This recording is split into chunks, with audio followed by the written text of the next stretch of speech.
Hi, it's Panda Movies here. Today, I'm going to explain the movie called Overlord. Warning, there are spoilers ahead. Enjoy the video. On the eve before D-Day, a parachute squad, the majority of whom are part of an integrated unit, is deployed to an old church to demolish a German radio jamming tower.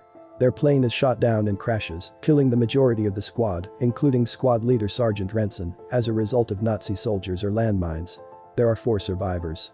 Corporal Ford, second in charge, PFC, Boyce Pvt Tibbet and Chase. The group continues on their journey and encounters Chloe, a young woman from the village where the church is located. She allows them to take shelter in her home. Chloe lives with her 8-year-old brother Paul and her aunt, who was scarred as a result of Nazi experiments in the church. A Nazi patrol led by Wafner visits Chloe after Tibbet and Chase leave to inspect the rendezvous place. Wafner dispatches his men, then coerces Chloe into having sex with him, threatening to send her brother to the church to be cured. Boyce is unable to remain silent and interrupts the Nazi commander.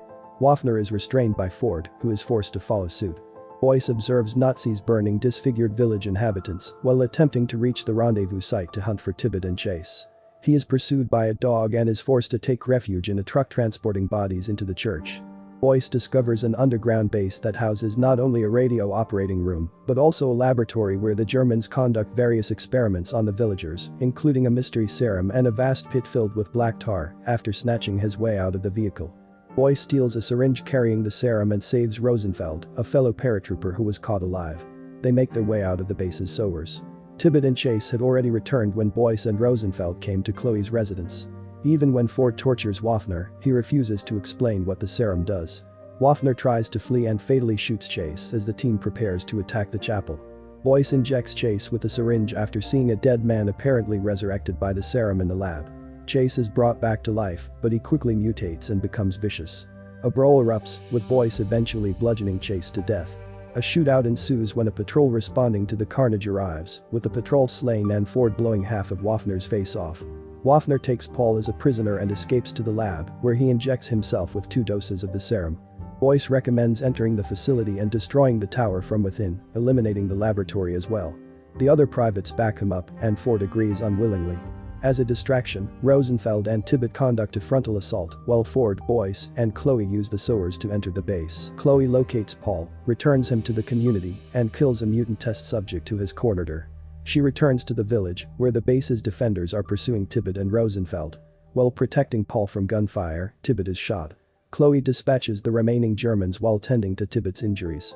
Wafner, now transformed and endowed with superhuman strength and endurance, defeats Ford and impales him on a meat hook. Wafner explains that the serum was created by distilling the ancient power of the black tar that had been running beneath the town for ages, using the residents' bodies. The goal was to develop invincible and immortal troops who would serve the Reich. Ford takes the hook out and injects himself with the serum to heal his wounds as Boyce distracts Wafner. He manages to keep Wafner at bay long enough for Boyce to activate an oxygen tank, causing Wafner to collapse into the tar pit. Ford asks Boyce to leave him behind and destroy the bombs as he begins to mutate, feeling that neither side should get the serum.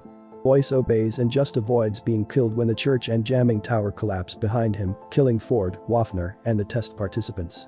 As a radio announces that the D-Day invasion was a success for the Allies, he joins the others. Boyce credits Ford with the idea to plant the devices inside the church in his report. Boyce is questioned by the commanding officer about allegations of a subterranean lab beneath the church.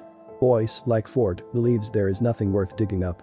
As the fighting proceeds, the officer appears to accept his tale and informs him that they will be relocated to C Company.